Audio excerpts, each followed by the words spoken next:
This is one of the most exciting. Like I like OOP.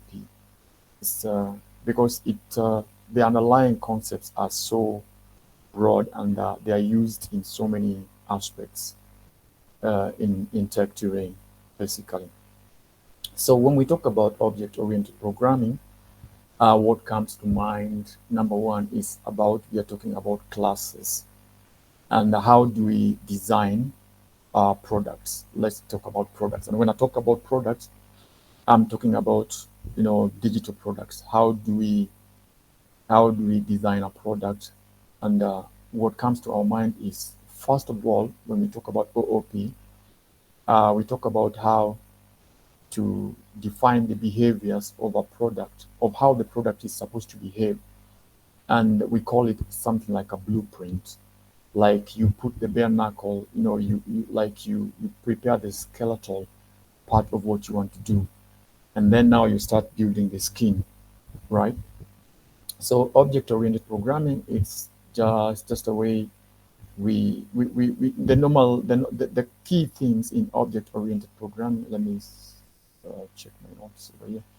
So the key thing in object-oriented programming are what are called classes, and as I've written here, they are the core of Python's. They are the core.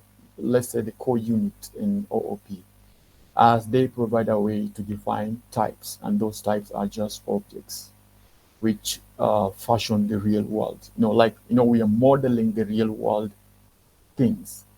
Okay, so if you talk about a car, we try to model it using OOP, using code. In other words, classes are just as factories for generating objects. Remember, I talked about instances and objects.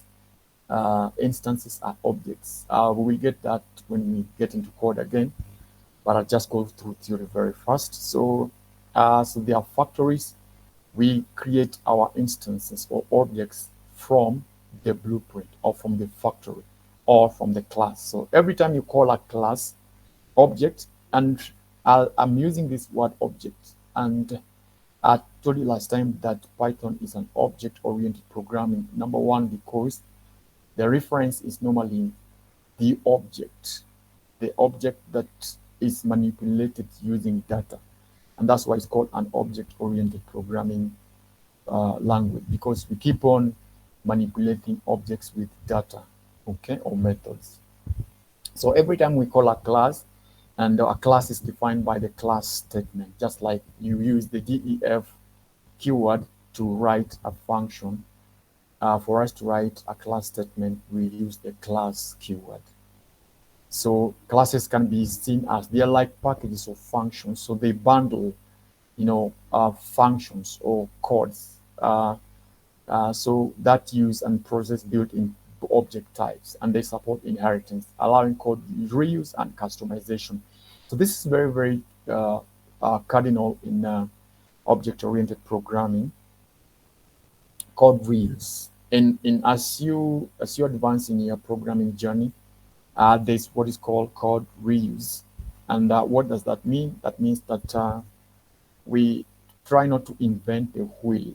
We try to leverage what somebody has written or somebody has done, and then we customize that. So OOP is all about customizing, allowing code reuse and customization. Customization is very, very key in software development because it helps us speed up our work without redefining things. So you pick up a code, and then what you do, you customize it in a way that fits your particular need or what you're working on.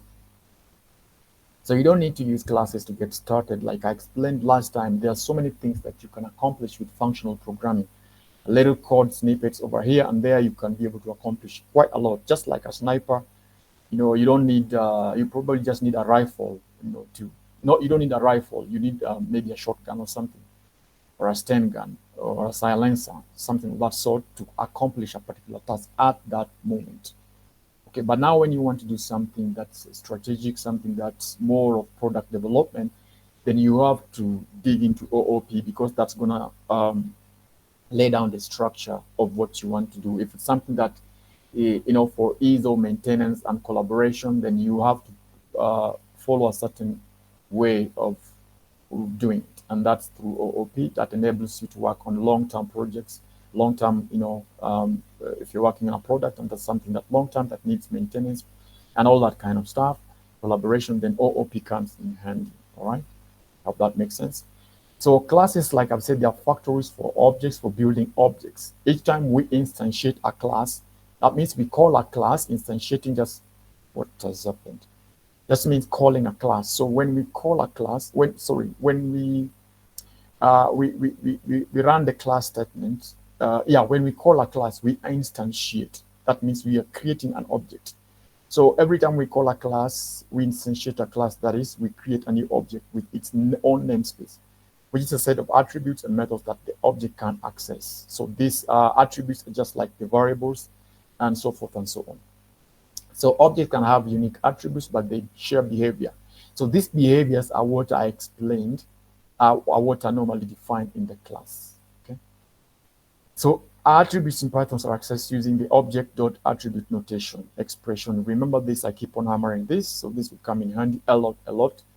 And of course, an object, Python object, that can be a list, a tuple, a dictionary, a string, and then an attribute can be a method that is being invoked on this particular object. For instance, if it's a list object, then you want to invoke an append method on it, then this applies. The attribute is now the method, or the append method, remove, insert, and so forth and so on to pop method. So when an attribute is accessed, Python searches for it from the object upwards. I'm going to show this in a rendition that I showed you. Somebody wants to join. Let me meet them first.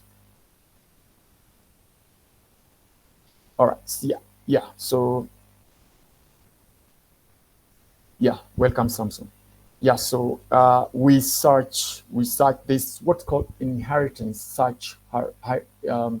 There's a tree sort of searching order that takes place when this expression is run. Okay, and the search normally starts from the instance, going upward to the immediate class or the subclass, and then to the superclass or the parent class. I'll show you that through a rendition of an illustration. And so normally in OOP, there's what's called inheritance, like I was trying to explain to you. I have to admit someone. This what's called inheritance, and what does that imply? Inheritance just basically means what the parents have going to be used by the children, or like the grandkids. I explained using the grandmother concept, whereby the grandfather and the grandmother, they have, your grandfather or grandfathers, they have attributes, and these attributes are passed down to us through our fathers, and then we have part or portions of those attributes. And even if we are siblings, you find that I have certain attributes that my siblings don't have. For instance, I am tall. Some of my siblings are not as tall as me. Some of them are short, but we bear the same name of our father. And my father also has some attributes that his siblings don't have. So it's all about inheriting behaviors from the superclasses. So when I talk about superclasses, basically what I imply the parent class or the base class. And then, so we inherit certain attributes from the superclass, coming down from the superclass, and then the subclasses inherit certain attributes from the superclass. So the superclass is the parent class. I hope that makes sense. So I'll explain this through the same rendition. Yeah. Let me just explain that so very quickly. You remember when Christine was helping us in drawing this. So what do I mean by this? I hope you can see my screen very well. Are we good so far? Okay, good. Yeah, good stuff. All right, let's proceed. And I hope I'm audible enough as well. Okay. So let's proceed. So what does this entail? Remember, last time L1 is an object, is an instance. Dot name or name is an attribute. You've heard me talking about attributes. So L1 is the object, dot name is the attribute. So the L1.name is the object.attribute syntax or notation. And then we have L2.name, which is same as this one, and this and this. So this is inheritance hierarchy that's kicked off. So when this runs, we kind of kick off an inheritance such thing taking place, or such orders. How do we call it? Yeah, sort of you kick off an inheritance such taking place. So what happens over here? L2, we normally start searching from the instance. So if we are looking for X, we are looking for attribute X, maybe X is the name, then we're going to do the search. First of all, it starts from the object and then to the class above the superclasses. So this is the subclass, the children classes. So, and these attributes, this instance, these class attributes are in here. .x and .y are they're class of objects, they're class attributes, yes. And .name is an instance attribute.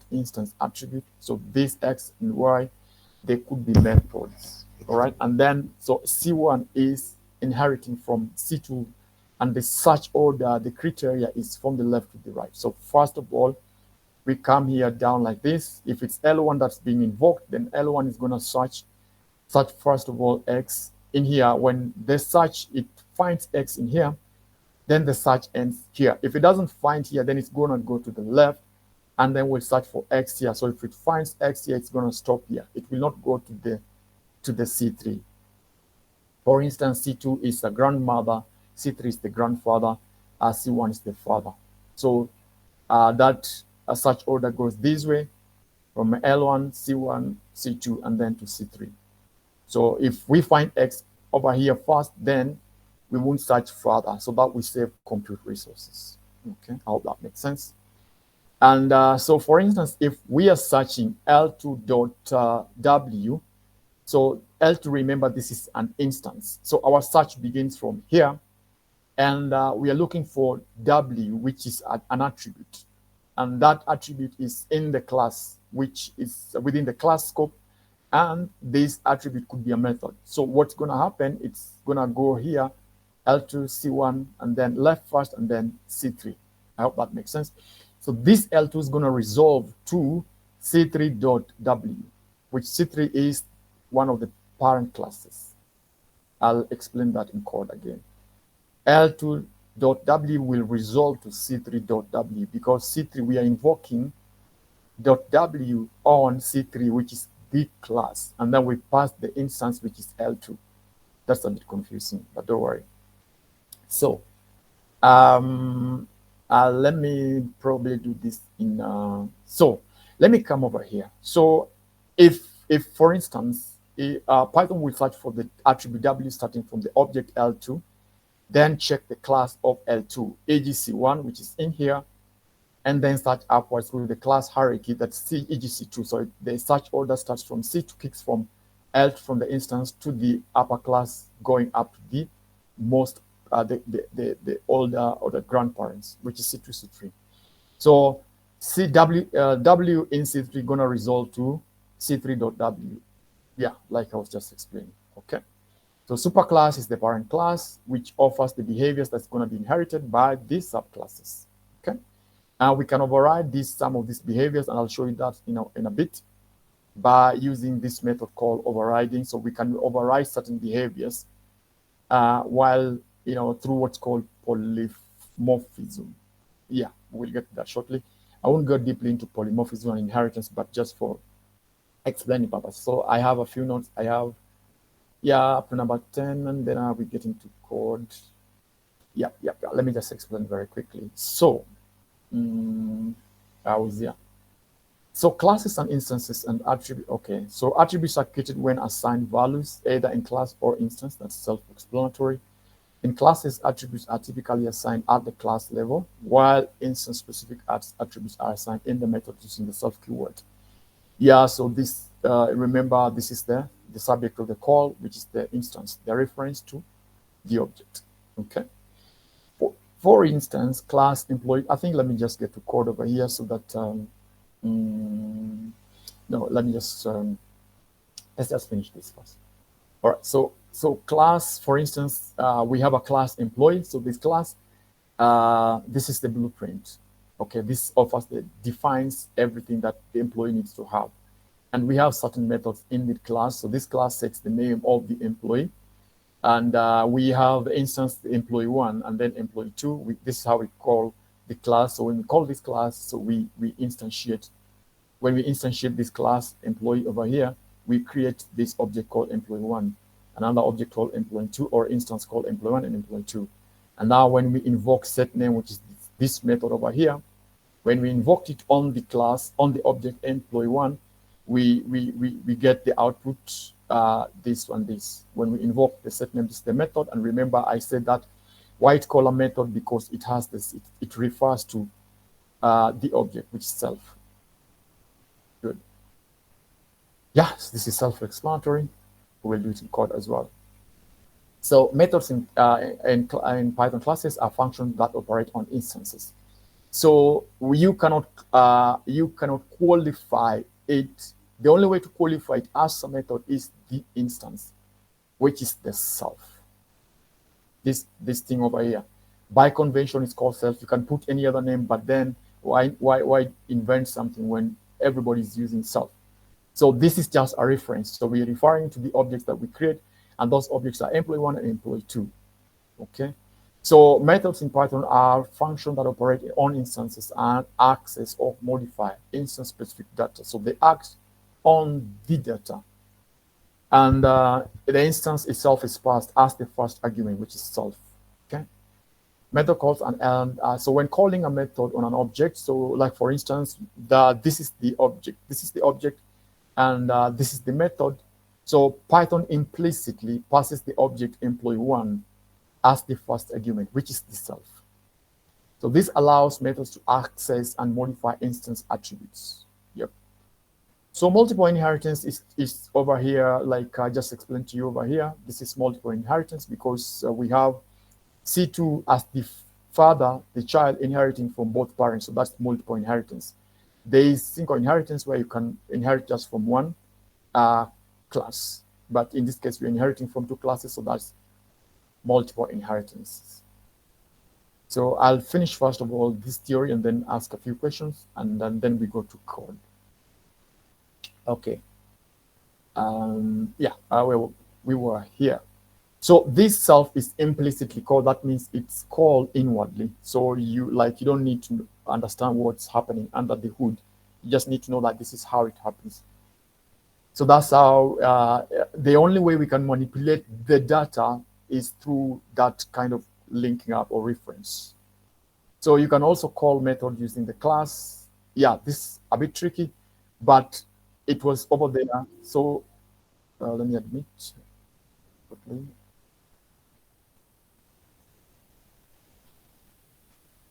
All right. Okay, where were we?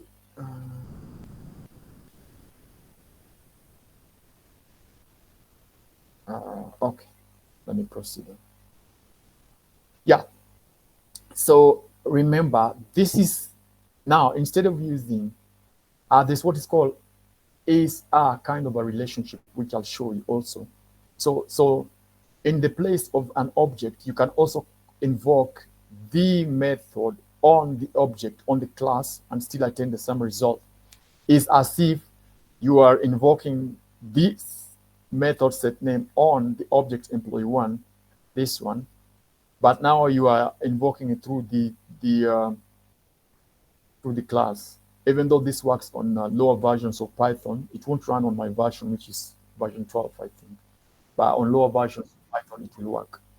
But it's good for you to know, because if you are, I'll explain it to you in code. If you meet it sometime in future, then you don't have to question why we were not told this. So you can as well invoke this on the class and still it's qualified as as okay. But now the difference is you have to pass the instance as the first argument, and then now whatever has been defined, in this case now the name, because we've defined the name, that's what we have defined the code. So multiple inheritance, we talked about multiple inheritance, and this is here. So this is how this is the code. So C1 is the child. So you pass C2 and C3 as the arguments. So because C1 inherits from C2 and C3. So like I've said, so when Python looks for an attribute, we'll start through the classes from left to right, as I've explained that, prioritizing the leftmost class. I've explained that. So treating classes and instances. So classes so there is this definition like a function. So, but this is the statement of of writing a class. So the difference is that a class is a statement, and an instance is a product of calling the class. That's the difference. So creating an instance, this is how we create the instance by calling the class, and the class we just write it by writing the statement. And this over here, this is a special method which is called a constructor, and it's used for declaring the attributes of the instances. For instance, over here, the attributes now is the name, and this is just a name place or a placeholder or a variable. For instance, yeah.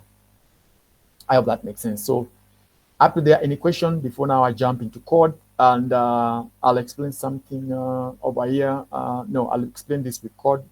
This will be a bit confusing, but I'll come back. I'll jump back again now when we are coding to explain this. It will be much easier to explain this with code. All right. So please ask me a question if you've not understood anything before we go into code. I'm trying to recap on what we covered last time.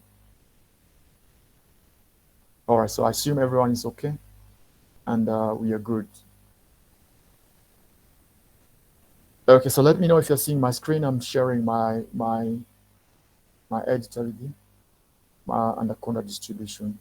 So if you're seeing my screen, please let me know. If you're not seeing it, also let me know.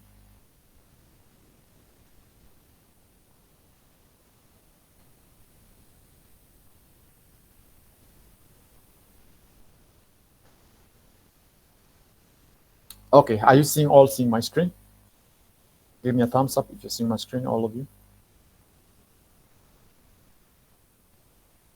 All right, I assume the rest you're seeing my screen. Let me make it a little bit bigger.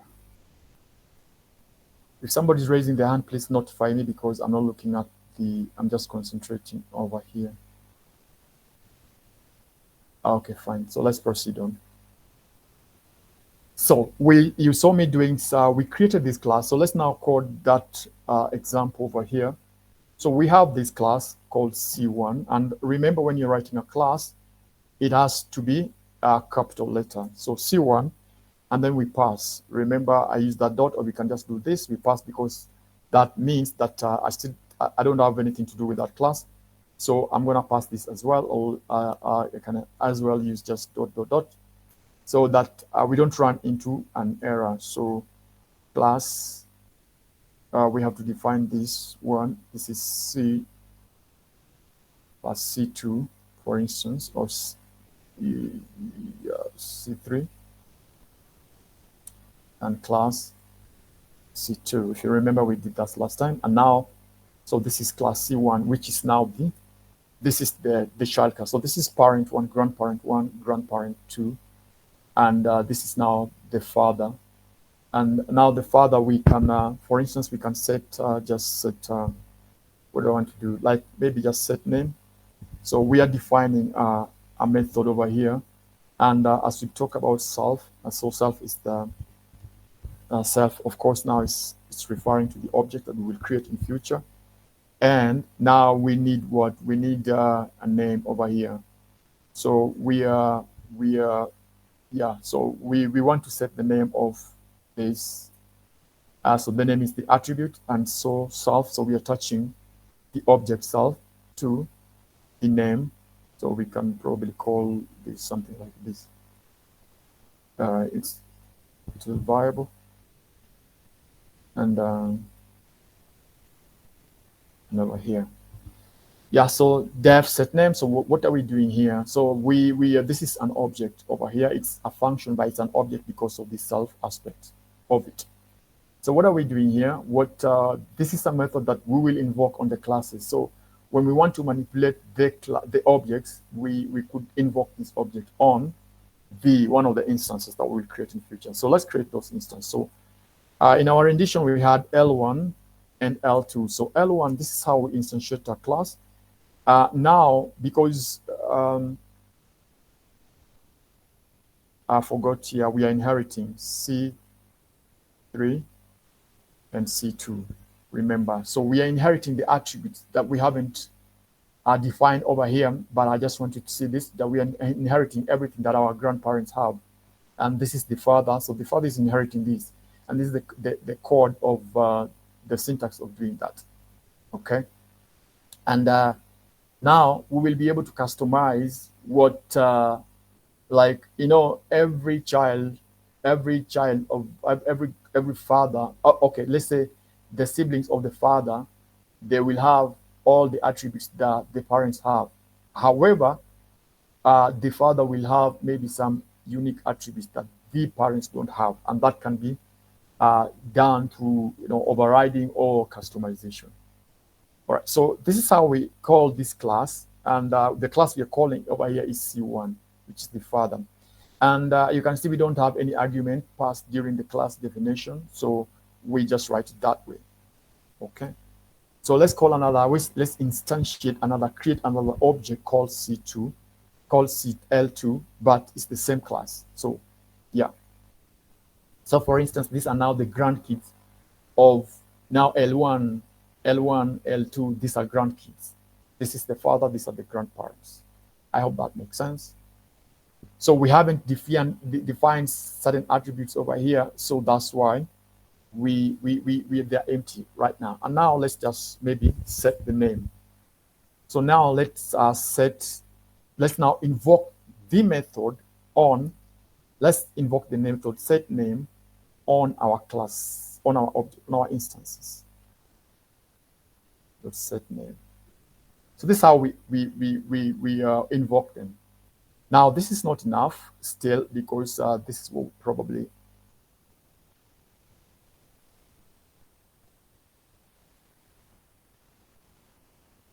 so when we run this, it will not run the way we want it because it's missing some positional arguments. So required positional arguments. So what we do here, because this this set name has this argument over here, so we have to pass it. Okay, you have to pass this name. So for instance, what's the name of this person over here? So let's say maybe this is Jeremy, and this L2, this grandchild is maybe Susan, something like that. Okay, and let's see if this is gonna run. It will not run still. Yeah, because we need we can do this, maybe say print. There are a couple methods we can do this so that we can be able to see the names. So we can maybe do L1.name, and the same again to L2.name. Okay, and then now this should print to us what we want. So we have here the names, Jared and Susan. I hope that makes sense. Let me go back again and try to recap a little bit. I hope I'm not so fast, and I hope I'm not too slow. But because we had talked about this, I'm trying to just brush over them. And yeah, so I'll go back again shortly. Let me just go back again, and then just try to recap what we've done here. So this is the parent one, grandparent, grandfather, grandmother. This is the father. The father is inheriting certain attributes. Could be maybe the tallness, darkness, or maybe skin color. And in this case, we've just got one attribute from the father, from the grandparents. No, we don't have any attribute from the grandparents. We are assuming they are there, but implicitly, so we are not, they're like silent genes. So we are not exploring that for now. We are just now trying to check what does the father have from himself. So the father has this who name. Maybe this name is not, it didn't inherit this from the grandparents. And that's what we are trying to print out. So in here now, we create that object, which is now the children. So when we create the grandkids now, we need to give them the name, because this method needs something to be passed, need an argument, and that's the name. And that's basically what we've done here. Now, for those people who probably have done OOP, or you have a little bit of knowledge, you've seen I've not used the DEF over here. I know you might be wondering why I'm not using this one. Hold on a bit, hold your thought. I will come to that, so that shouldn't really worry you. But still, I can just show you, for instance, name over here, and maybe color, so forth and so on. And if I had to do this, then we have to do this. We have to, set the attributes self dot name over here for it to work. And then over here we have self dot dot color, and then we set this. So these are just like attributes. Yeah, so that still is okay, but I'm jumping ahead, but that still is okay if you were wondering why we are not doing this. So what does this line of code do over here? This line of code is a special constructor. Line 6 is a special constructor for setting the attributes that we would use. For instance, now having these ones, if we run it, let's see what happens. It will tell us that missing C1, missing 2 required positional arguments, name and color. What does that tell us? That tells us that when now we are creating the objects, we need to give them the names, this name and the color, for instance. Okay, we have to, because we have defined it in the blueprint that when we are creating this object, we need this object to have this name and to have this color. Okay, and that can be anything. Probably what we're trying to create, maybe we have it's an ATM, so an ATM needs a certain parameters to work with, and even this also the same. And then color over here. It's not supposed to be that way. Actually, if I want to set a keyword argument, then I would do it this way. And that means that like I don't want to, if I run the program and I don't have for instance name, I can say maybe, for instance, if I forget in future, if I don't give this, then it's just going to run fine, but it will run with the ones that I've set in here. So that doesn't give me much leeway, but I can set it here like color, maybe just red for your eyes to see, though that's not my intention. So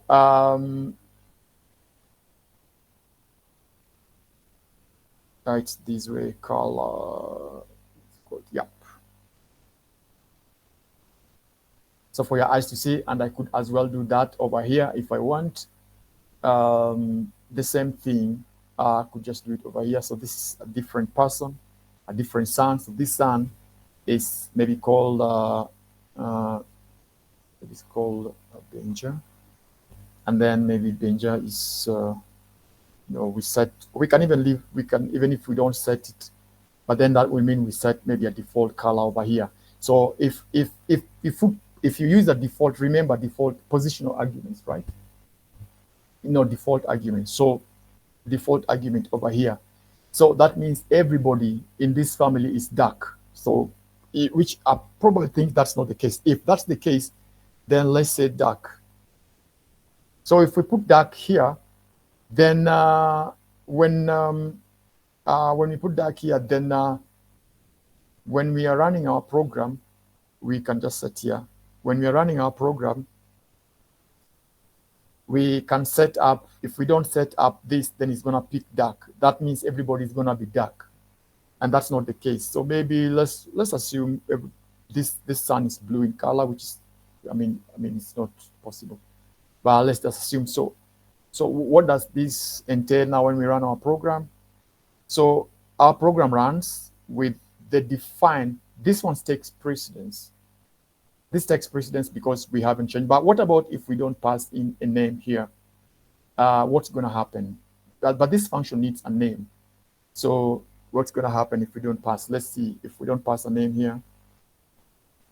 Though that function needs a name. Yeah, so you can't, you have to put a name there because it needs a name, because we've defined it here. Okay. Is it making sense? Any question up to where we are at now? All right. Okay. Now let me come back here. I want to explain this particular, where is it? This rendition over here.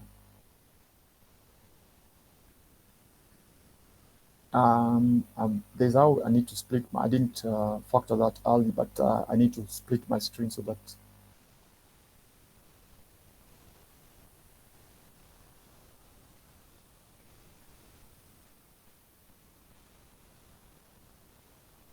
and I'll ask you questions at exactly 9 sharp so that we split it a little bit. We don't do a lot of theory and then we just don't understand something.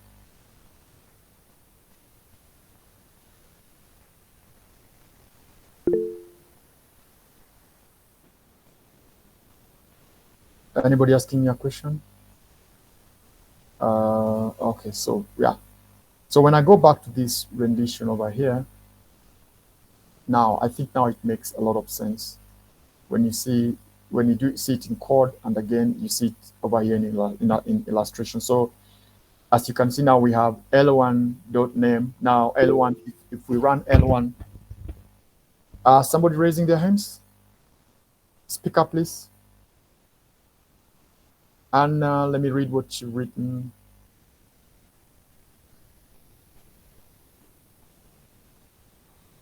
And I'm trying to understand, what do you mean? Does it mean we can use both def functions on the same code? What do you mean by that? Please unmute and just speak up.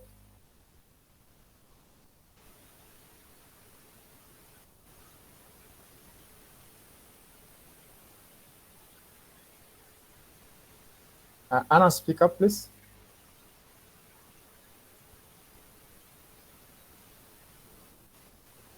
I can't hear you. Or do you have a... Okay, I'm asking. Yep.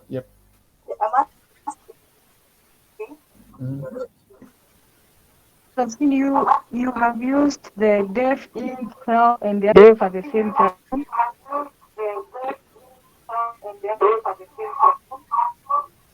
There's a feedback coming from your end. I think you might need to mute one if you're using 2 devices. So you have to mute one. Okay, go ahead. Okay. Yep. Can you hear me now? Yep.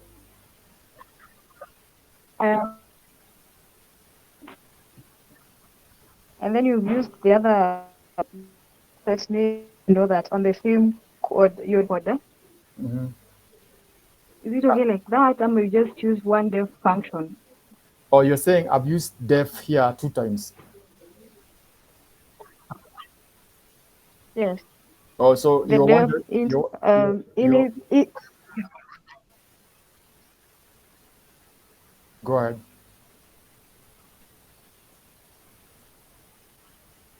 I just wanted to understand whether you're going to use the one def function or we are using both of them at the same time. No, you can use as many DFFs as possible, depending on the requirement of your program. For instance, right now, this is a basic program that we are just setting the name only. So I'm using one function. So this is just one function. So I can have 10 functions in this class, okay, depending on what I want the program to do. And those functions, of course, they're going to have the DEF, apart from the special one, which is used to set the attributes, which is the constructor. This is different, and this is called implicitly. You don't have to call it like the way we call other functions or methods. So Anna, you can use DEF as many times as you want, okay? Does that answer your concern?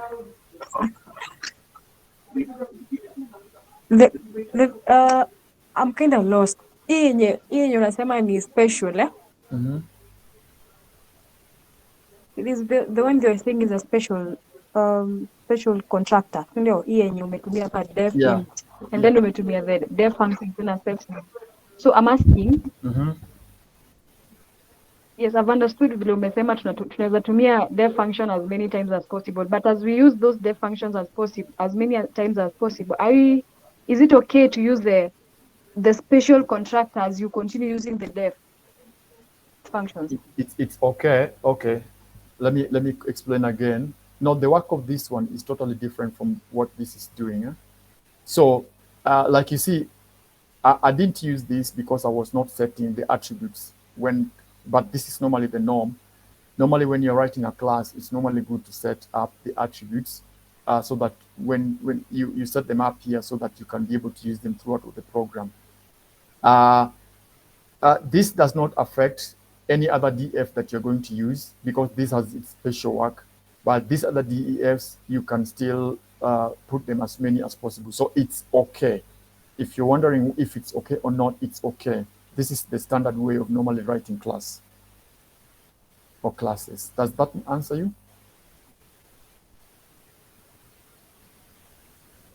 Okay, I'll follow you later, but it's okay. No, it's not okay. I think you're still not getting it. But yeah, basically, Anna, just get it this way. Don't cloud your mind with so much. Just get it this way. We are defining. We want to manufacture something in here, and what we want to manufacture, we have to set or we have to like create a template that we will follow when we are manufacturing whatever we are manufacturing. For instance, you are manufacturing a car. Let's call it a car. Now, a car, let me explain with another for it to make sense. So let's call this class car. Can you see my screen? Let's call this class car. I promise that let's call this class car. Now, class car, all cars have certain attributes. Okay? All cars have a name. All cars have a manufacturing date. Let's call it something like that. All cars have engine number. Engine number. All cars have engine capacity. Right? So what are we trying to do here? Before we manufacture this car, we are trying to set the things that this car will have. And this is the way to set it. So self dot name is equal to name. So we are setting the name attribute to name. And we are at why we are using self, Anna, is because self is the car that we will manufacture, that we haven't yet manufactured. We will manufacture it in future. However, before we do that, we have to set the things that we will use. It's a blueprint. A blueprint shows you how are you gonna, like if you have a project, you have a blueprint of that project, then the blueprint shows you this is how this project is gonna be done. Okay, or these are the things that I need for this project to take course. So again, we have here, I'm just saving time, so I'm just pasting. So we have manufacturing date. And we have here engine number. And we have here engine, and please check the precedence. The way I'm avoiding, they have to be in the order of how I've defined them. Now, so we have set, we are attaching whatever we are going to use to variables. So we are storing their values. We are storing their values. Okay, I hope that makes sense. And now we are defining the methods and the attributes that we will invoke on the object. For instance, if we want our car to start to start at how let's say we want our car to start, we have to do something to initiate that starting process. So we can say def start. We are defining a method. Remember, self, it's the car that we have not created. And since we don't want to put anything here, we can just say print our car is, we have started the engine.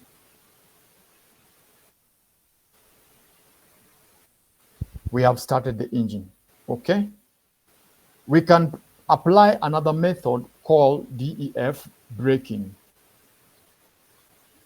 Again, we can just say self, of course, that's the car that we're gonna create. And because we are not passing in arguments, so we can just say self dot.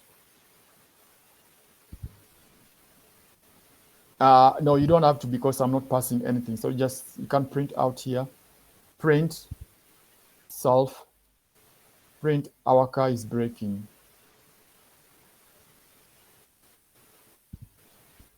Our car is braking. Now, we have defined, you as the manufacturer, you have defined the things that the car needs to have. Now, let's now produce those cars. Now, for us to produce these cars, that's why we are saying that OOP is used to model real world objects. So our car is, let's say, for instance, a Nissan. The first car that we are making is a Nissan. For us to make this car, we have to use the class name. And my ID is populating for me the things that I need, because now each Nissan needs to have all these. We need to have, so maybe we can say Nissan, we can just say maybe Premium.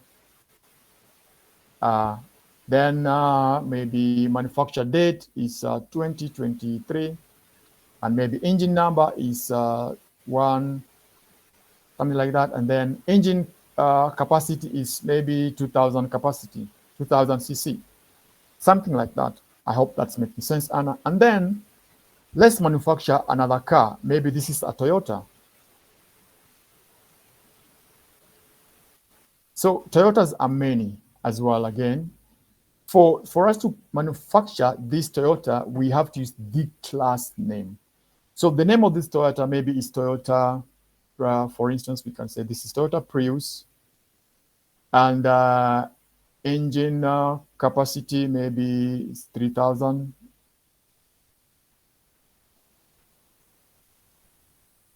It's 3000 cc. Messing me up.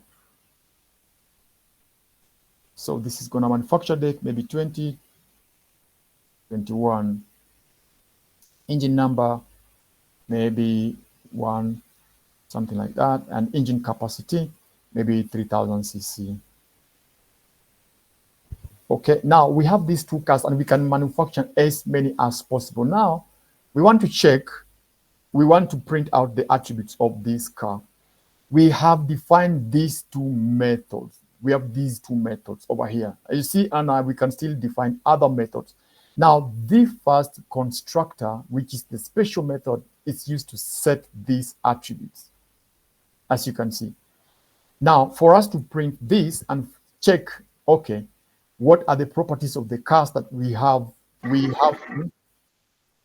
now have to invoke the methods, these methods over here. So we first remember object.attribute. So our object is the Nissan is the object, the instance object. And the attribute is, these are the attributes, plus this one are the attributes. But now here we want to invoke the method start and the method start, and of course it's a method. There's nothing we are passing, and the method no, is we just have a breaking, yeah, and the method breaking. Okay, breaking, yeah, method start, method breaking, and then also the other car. Also, we want to do the same.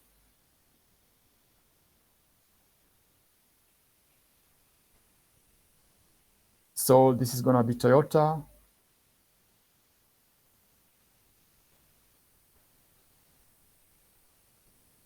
Dot start. And then this is going to be Toyota dot braking. Braking, why is it Toyota dot start? Why braking, is it why? The spelling is same. Start braking. What Toyota start?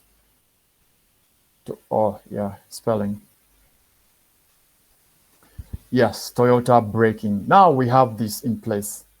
So we can now start printing maybe some of the attributes of this car.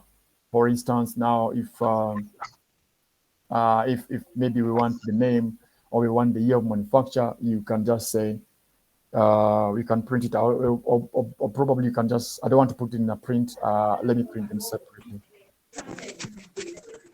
So maybe I can say Toyota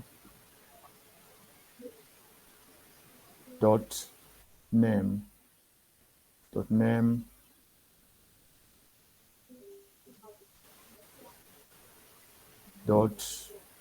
manufacturer.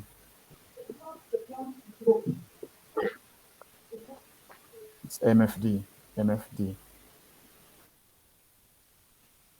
and so forth and so forth.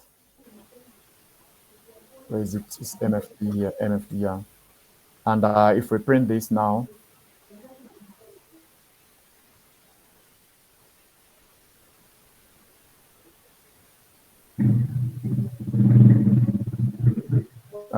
let's say car object.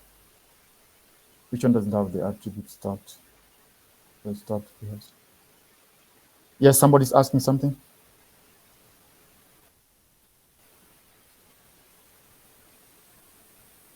Okay, so let's check. So we have Nissan dot start.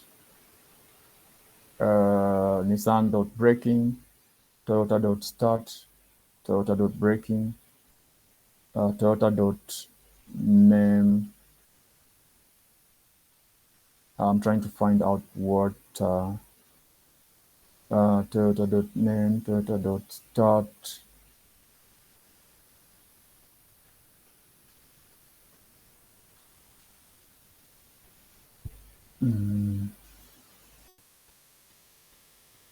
As no attribute start. Why? But we have it here. Car object has no attribute start.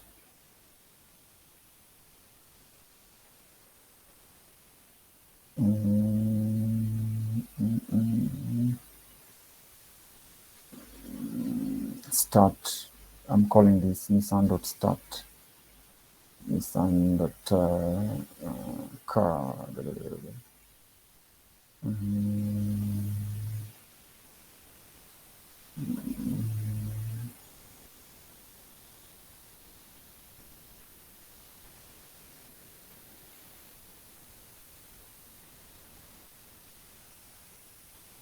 Why it's not starting?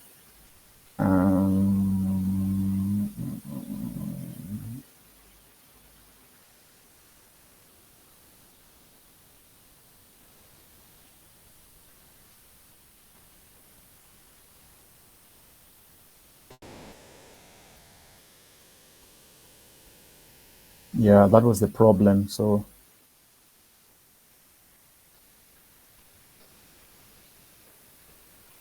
you have to be very keen with these programs when you're writing them. So you see that small thing was causing just the indentations. Yeah. So our car is starting the way we want it. Just a minute. Check on. Okay.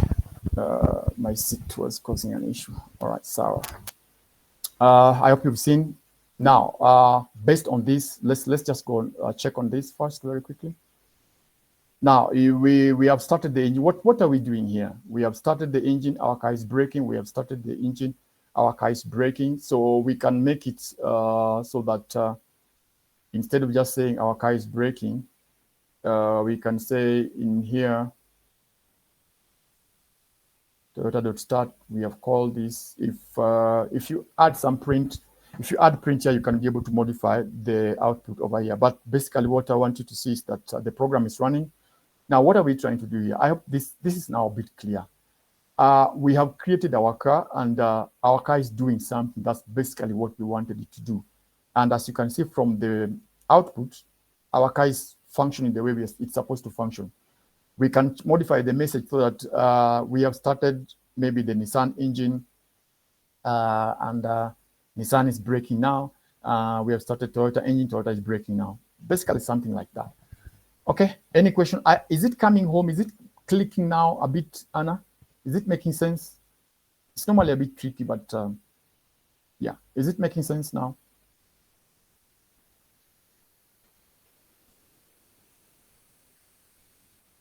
Okay, to the rest of the team, is it making sense?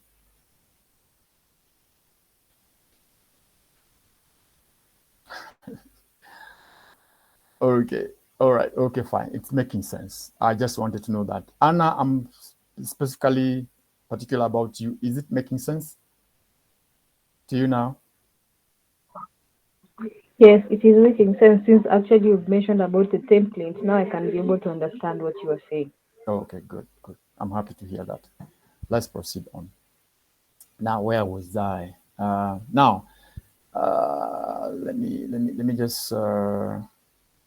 Where was I? Where was I? I was trying to explain what. Okay, let me just proceed on over here. Now, let me remove all this stuff. Yeah. Now, another example, just to make this clear, and why OOP is very, very cardinal for us in our journey.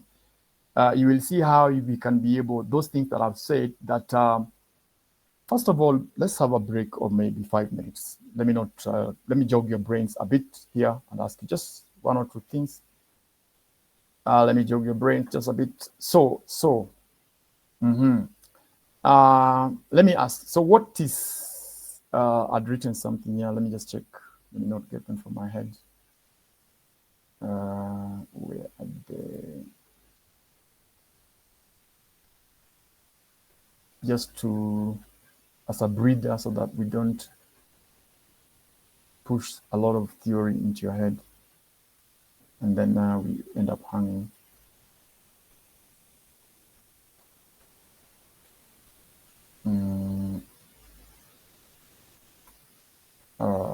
I'm losing them.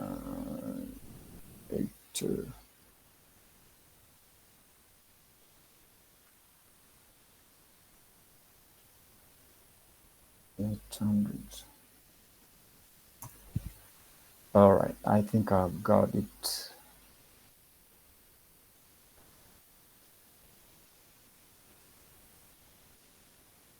Now, what is the main point of OOP in Python? Just like a breather for 5 minutes, that when we jump back into code before 10. What is the main point of OOP in Python, Brian?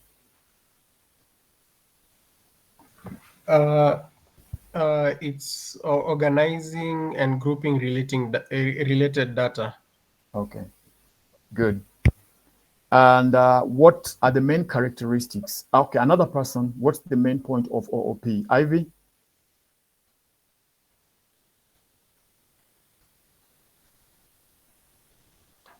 I would say the same thing Brian said. Say it in your own words.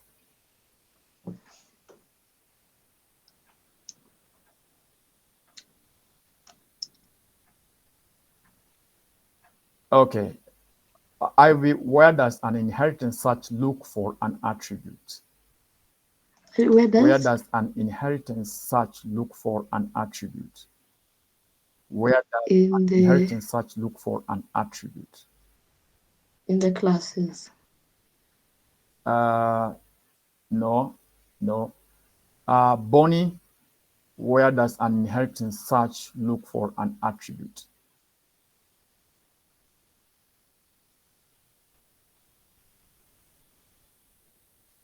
Did you hear me saying that with the search Did you begins? hear me saying that with the search begins? Okay, Elizabeth, please. Yeah. Elizabeth, please. I think it starts from the list. Not from the list. Okay, you saw me writing L1. L1 is not a list. It means something, Elizabeth. Another Or person, from please. then the Uh-huh. Carry on. I was saying Mm-hmm. from the L1, Mm-hmm. then on the other side we have the L2. So if you are working with the L1, you start from the L1, Mm-hmm. you move to the middle, the C1, Mm-hmm. that is class 1. Yeah. You search if you are searching for a certain, let me call it whether X or Y. I Mm-hmm. didn't note well the term for that. Yeah. And then you can move on either to the C2, Mm-hmm. depending on what you're looking for. Mm-hmm. If the letter, if the either the a variable I think you're looking for is not in the C2, you can now move, then either it is in the C3. I think that's the Mm. information I've got. Yeah. Okay. All right. Okay. Fine. Good. That's very good for trying. Now this goes to Jess. Explain to me what those L1, L2, C1, C3 they are and what's their relationship. In 1 minute, please. So we are looking at the relationship, let's say an inherited relationship that L1 may have got from the parent, which we can say is C1. But C1 also has attributes that it may have got some of the attributes it may have got from its parents C2 and C3. So we have the attributes that L1 or L2 may have that may be part from C1, which is the which may have inherited from the parent. Okay, bring it closer home. So what is L1? What is L2? What is C1? What is C2? What is C3? Use a real world model. Don't use the parent scenario that I've used before, and don't use the car scenario. Use a Mhm. different model. Okay, maybe let me take a plant for example. We can have a red rose for C2 and a white rose for C3, Mhm. and their combination may give us a pink rose, which is C1. Mhm. So from that we may have other different other kind of roses Mhm. with different colors that may come from as L1 and L2, but they may have some bits, one, two, three attributes from, let's say, C1 that has also adapted from now its parents. I hope that is Mhm. almost, Yeah. yeah. Good. Good. Good. Well done. Jess, you've captured it very well. I like that. All right. Let me ask another question. We have we are breaking for 3 more minutes. Okay. So let me ask another question. Um,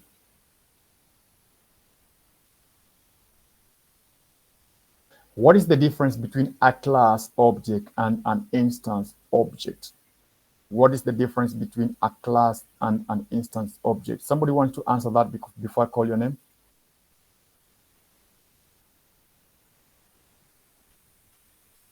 And somebody can answer another question. There. What is the difference between a class object and an instance object? So who is gonna pick up one question from those ones and then answer it for us, please?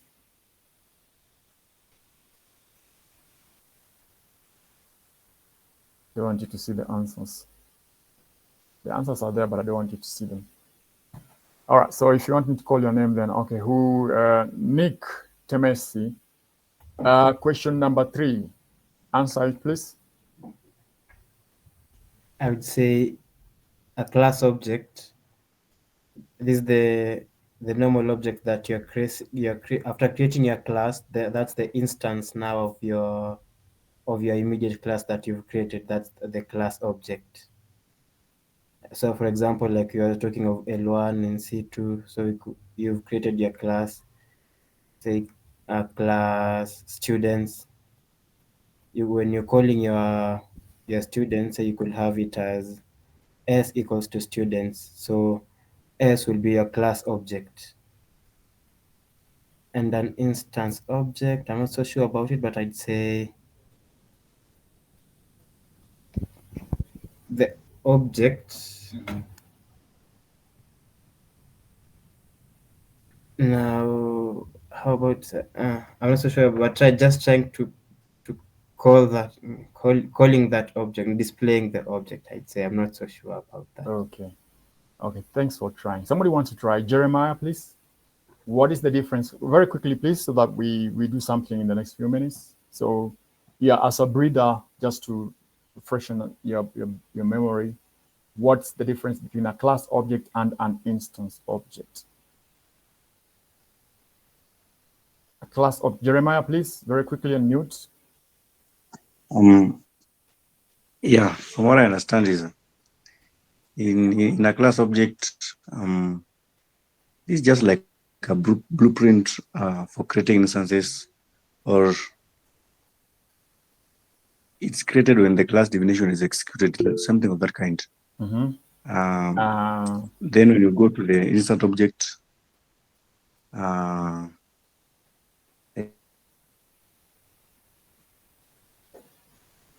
We can't hear you.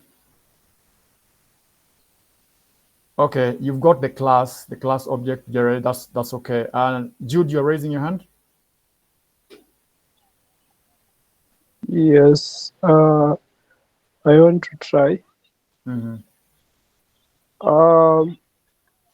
A class project. A class project represents like a template. Mm-hmm. A class project represents a template, and an instant project represent a specific or a specific unique object. Okay, good. Thanks for trying. So, yeah, thanks for trying, Jude. So, a class is just a blueprint, or a class defines the behavior of the entire program. And of course, a class is created by that class statement. Just by the class statement, you get a class. And an instance is created when we call a class. And that's when we instantiate a class object, that we get an instance object. It's a little bit confusing, but you'll get a hang of it as time goes by. All right, somebody to answer. So, so, so Yeah, sorry. yes, A Nick. class object is like the class itself, No, and the instance. the class object is the it's the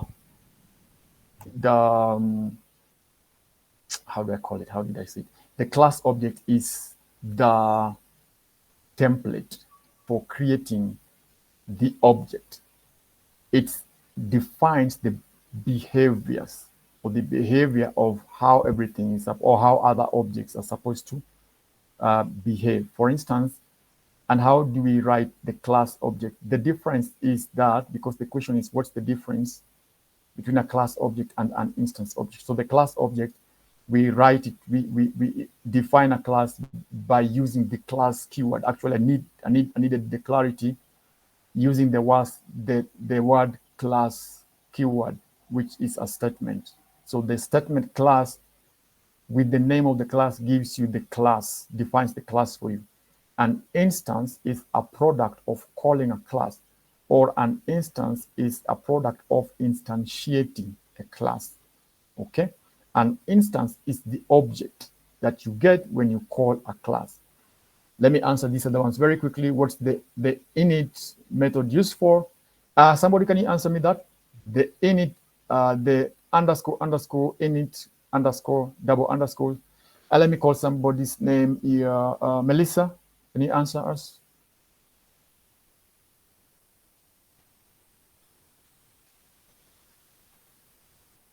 Somebody wants to try that? Bonnie or Catherine or Christine? What is there? Yeah, yes. If you're raising your hand, please unmute. Catherine or Christine. Hello. What is Okay. there? Yeah, yes. If you're raising your hand, please unmute. Okay. Go ahead, Bonnie. The innate the Go ahead, Bonnie.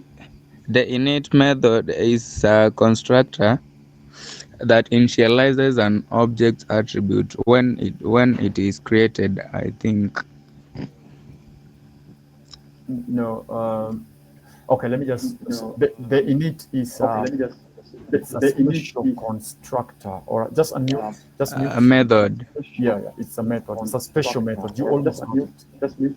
Yeah, it's a It's a method. special method called a constructor used for setting up the attributes of the attributes. For instance, the name, like for the car class, we set the attributes, the name of the class, the engine capacity, the engine number, and so forth and so on. Catherine, how do you create a class instance? I've already said that by using the class name. So yeah, how do you create a class? I've said that. Creating a, how do you specify class, superclass? How do you specify a classes superclass? Superclass is the one in the app, is the one on top of the subclass. Like a superclass is just a parent class, it's the base class. Basically, that's what I needed from you. Thank you all for trying. Let me ask another. Catherine Ivelia, what is an object?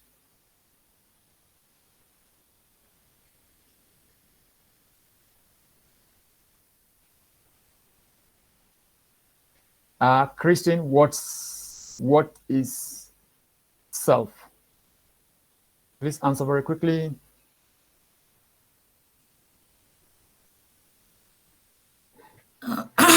Self is like a pointer to the object being talked about. Okay, being defined.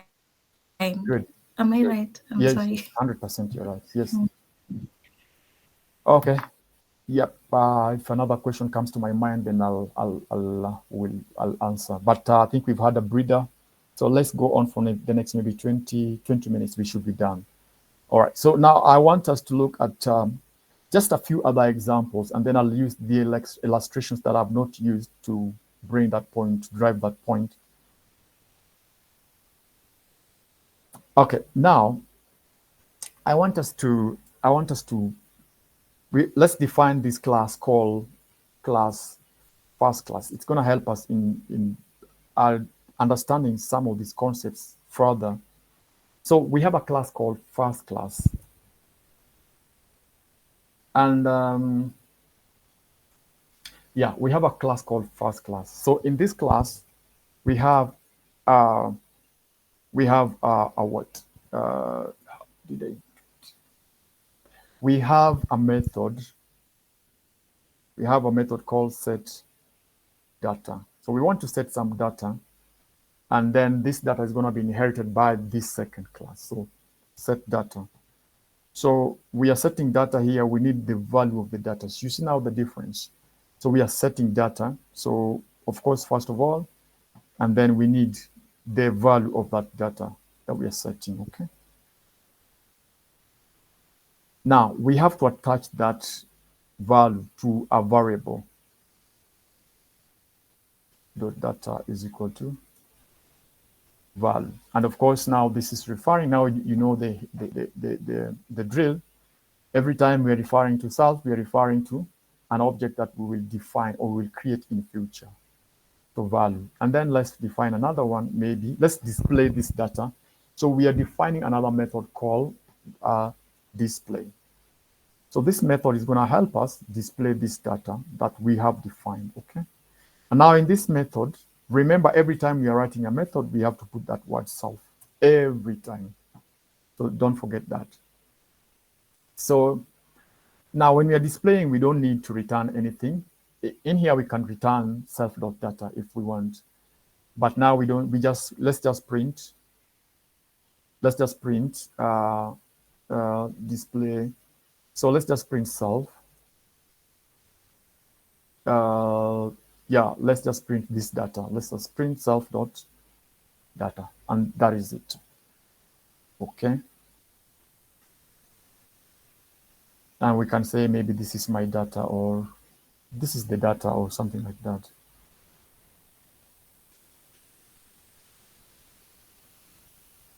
The data. Yeah, something like that. Okay. Now let's now instantiate this first class. Let's create its children, so to speak. So to do that, what we need to do, Brian, what do we need to do?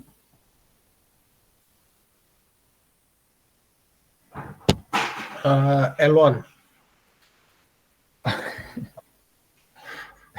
L1 can be, it doesn't have to be L1. You know, if I ask what is L1,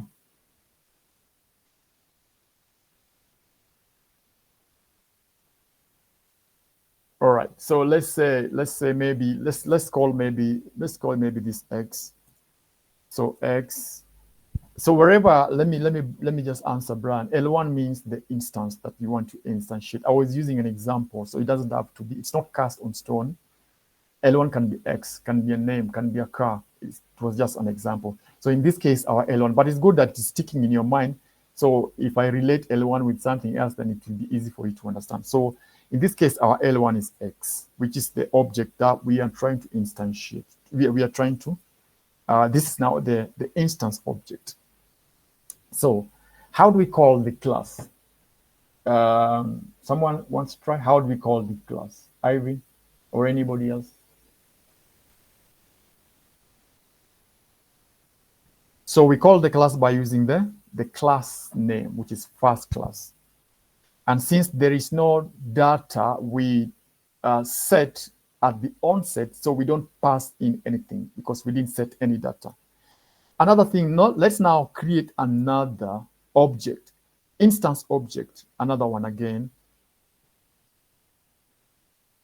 It's very interesting, this topic. I don't know, but to me, wherever I go through this topic, it's normally very interesting. So let's go create another class. Again, we don't have, because you see, I don't have that DEF over here, in it, over here. Do you remember it's used for setting up? Yeah. Let me just put it here so that you don't get confused. We can use it or not, but in this case, yeah. So we don't have this. I've not put it here. So let me just even remove it. Let me not even put it for now. Yeah, so we have instantiated the class first class. Okay, now let us do what? Let us print this value here. Let's now print it. So for us to print this value, let's invoke these two methods. So what we're gonna do here, x dot set data, and then x. So when we set, so this, we're gonna display the data, the first data here, and then we're gonna set, we've set it, so we have to invoke the method, the appropriate method. So this one, we're gonna invoke the display method. Okay, and now remember, when we are invoking the method, we have said that the method needs a value. So this value, let's set this value as maybe, because it's data, this can be a blah, blah, blah, whatever it is. And now, because we are displaying this value here, we don't need to pass in anything because we did not pass in an argument here. You see that you have to match. Do you remember we did functions? And I was telling you that these things are going to be pertinent in future. Now you can see now they're coming. Things are adding up. So now this, you see how this normally works just like a function. And I've explained the differences because it has the self reference to it, the subject of the call. Now this one should now run the way we want it. This is the data, so the data is, this is the data, which now this works perfectly. But now I want to print, I'm not gonna change this same, I want to inherit these ones. So what I'm going to do, I'm going to create another class over here. So let's call this class second class. First class, second class. Yes. So this second class, we are now inheriting. Do you remember how I did C1, C2? So we are inheriting first class over here. So when you're inheriting first class, you have to pass the first class to the second class as an argument. Okay. Now over here, what we do, because we want to override this, let's say this one over here. Let's just what we're gonna do here. We can just do the same. Let's just copy all of them. No, let's just take set data. No, do I need that? I don't need to do that because I'm inheriting. Wait. So here, let me just use the display method, because you see now the good thing here, the code reuse aspect comes into play and code customization comes into play. Now, I'm not going to use set data. I'm inheriting it from the first class. However, I'm reusing display, but I am overriding its behavior. What do I mean by that? Now, let's do this. So display, let's do it like this. So display now, it's a method, yes, and just like any other method, it's displaying. So we don't need an argument for it. Okay. So let's just print the outcome, but I want it differently, apart from, different from the parent class. So here I can say, I can display this is the new value, and maybe in a formatted way, this is the new value, and in a formatted way, I can do it this way.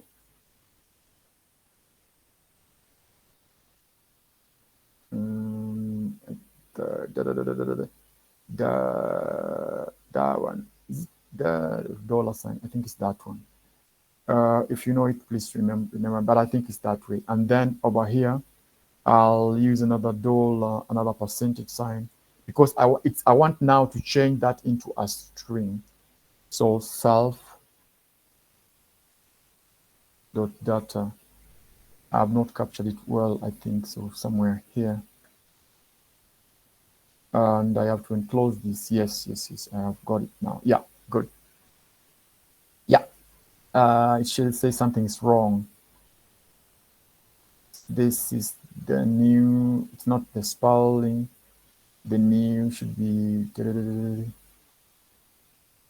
self dot. Oh yeah, I think maybe the what is it? The calibers or what? But let me just finish. And then we look at. But already there is a problem somewhere. So I'm wondering what the problem is. So this one should be that way. This is captured well. Do I need this? No. Okay, let me just finish first. Then I'll check from how I did it somewhere. But let me just finish. I know the syntax is correct. It's only that this is something's missing here. Because I want this behavior to be different from this one. That's why I'm doing this. And this, whatever I'm doing here, is what's gonna make that difference, so that you know that what this is different from this one. However, through polymorphism, because polymorphism means same but different behaviors. So it's the same method, but we're gonna have different behaviors. All right. So here, what we do here?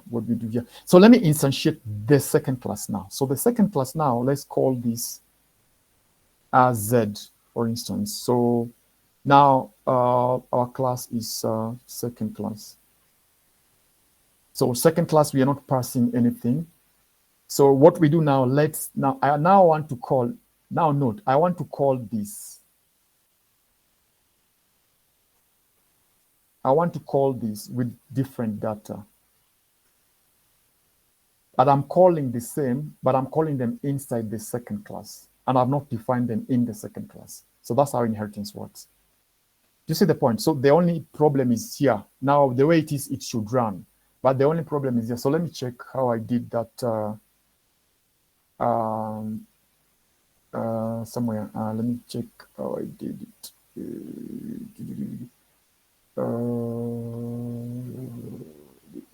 That.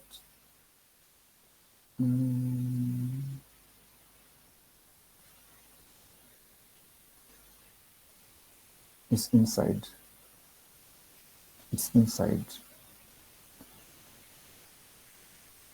I use the formatting, but I want string. Still formatting can work, so there's no problem.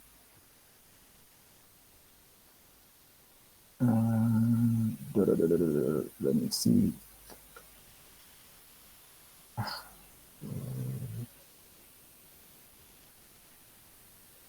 Yeah. Okay, let me just copy this if it's going to bring an issue. Yes, somebody raising their hand. Somebody raising their hand.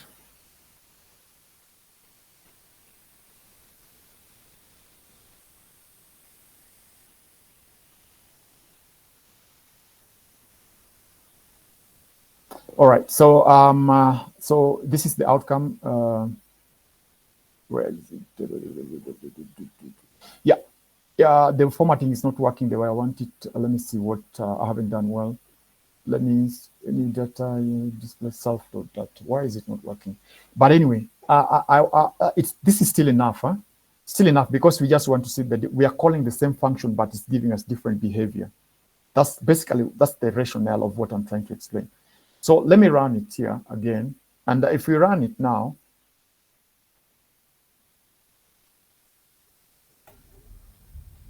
Could it be because you've called it with X instead of Z? No. Now. Yeah. Correct. Yeah. Thank you so much. Yeah, this is the behavior I was looking for. Float. Hey, that's very nice, Nick, for keenness. Yeah. So this is the behavior I was looking for. So this is the original data, but this is the new data, which is formatted now. And the new formatted data, it's this one.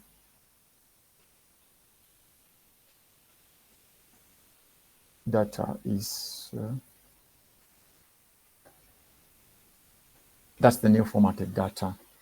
And as you can see over here now, this is interesting because, see, we have not defined set data, and we've defined display data, but Python knows that I'm looking for a certain behavior, and that's what's called overriding. So we have overridden the behavior of this one.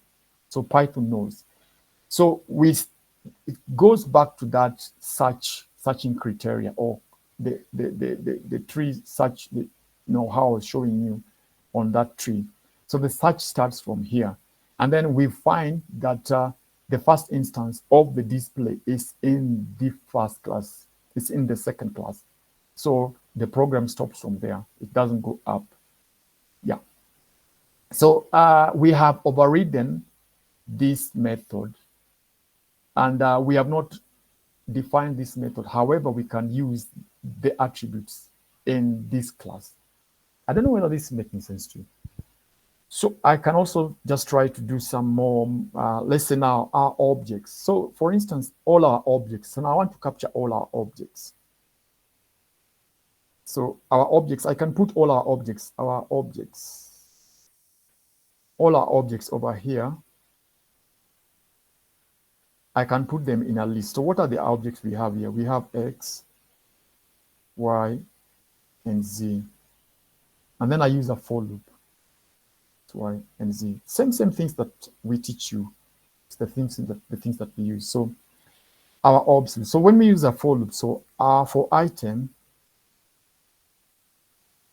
in our orbs, we want to do something with those items. So we want to print those items, and then still you will see that behavior, that every item is behaving differently, even though we've called this same class. So we just say item dot set data, and then item dot display data. We call those two methods dot display. Yeah, unless we're still gonna get the same outcome. So set data, we need something here to work with.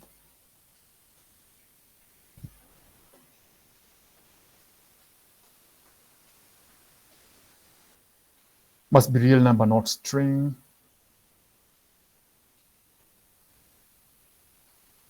Because it's a value, remember here, it's a value here. So we have to set it over here. And this is the outcome that we have. I don't know whether this makes sense, but it will make sense. Any question up there? I'll do one more example just to drive this home. Something is hanging here. I don't know why it's hanging.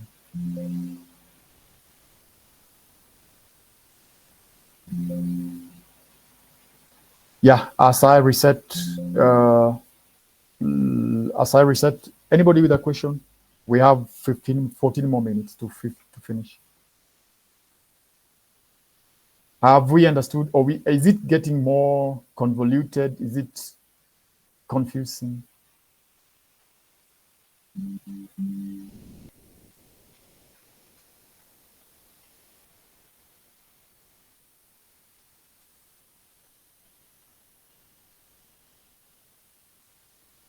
Can you hear me? Is it confusing more and more? Brian, is it sinking home? I'm getting the concept, but I'd have to study it further to grasp the concepts. All right. The rest, I hope it's sinking home slowly. Christine, is it sinking home? Is it coming together? Yes, it is. It's making sense, huh? Ivy, how is it so far now? Yeah, I'm getting the concept, but definitely have to go back to it. Okay. Bonnie, how are you seeing it now? I'm just opening back my ID so that I make one more example.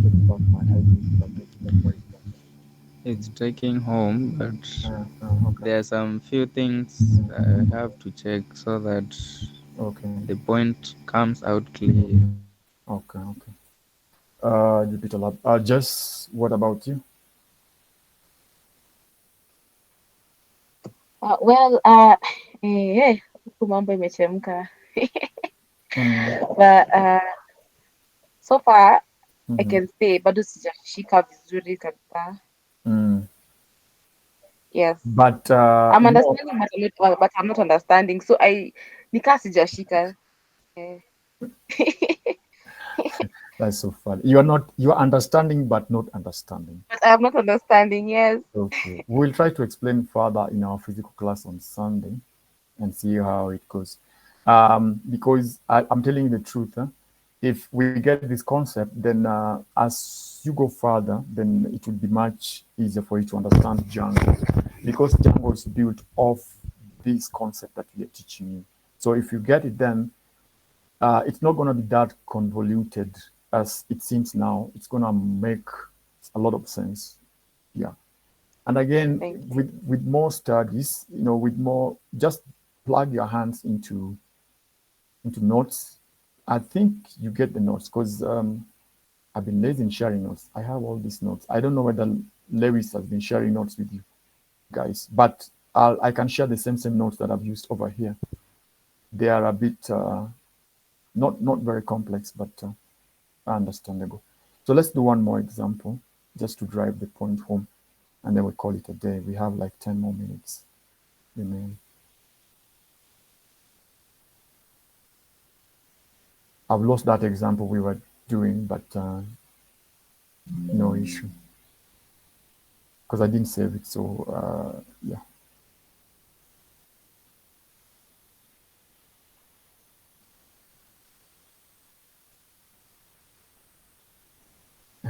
Give it a second. It's hanging.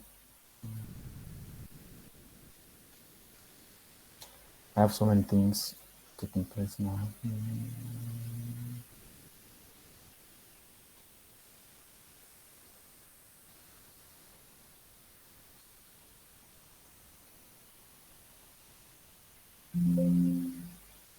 All right, I think it's working now. So let's do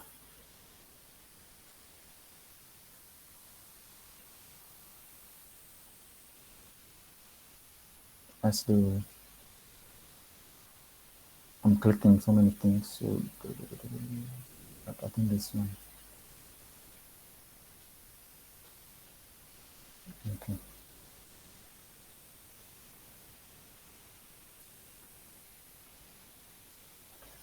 So let's call this class animal.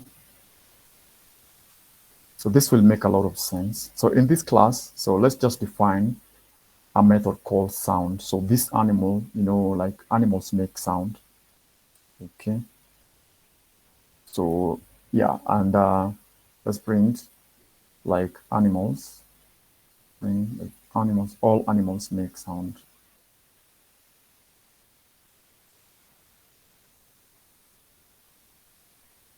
Do make sound. Yeah. So all animals do make sound.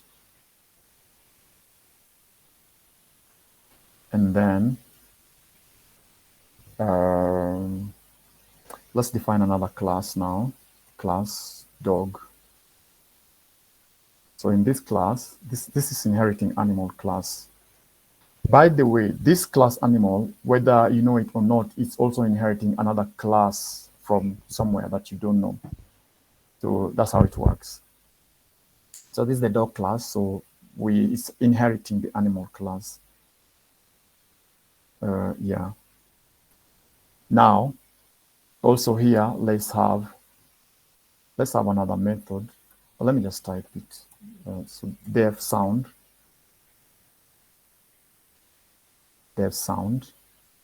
and of course we are passing self again. Def sound, and now here, let's just print this animal.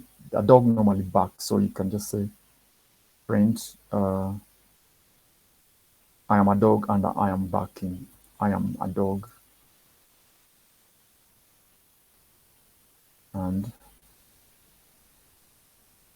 I am barking. And you see how I'm using the single quote and the double quotes. Otherwise, this will not work. Or you can still use an escape character over here and still it's going to work. And then now I have another class. And you can see how I'm writing the classes. The syntax is a bit different. And maybe this is a cut. So, of course, again, self. So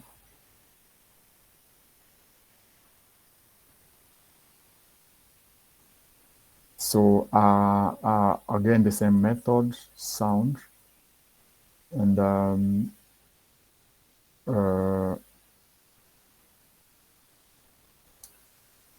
what am I doing here?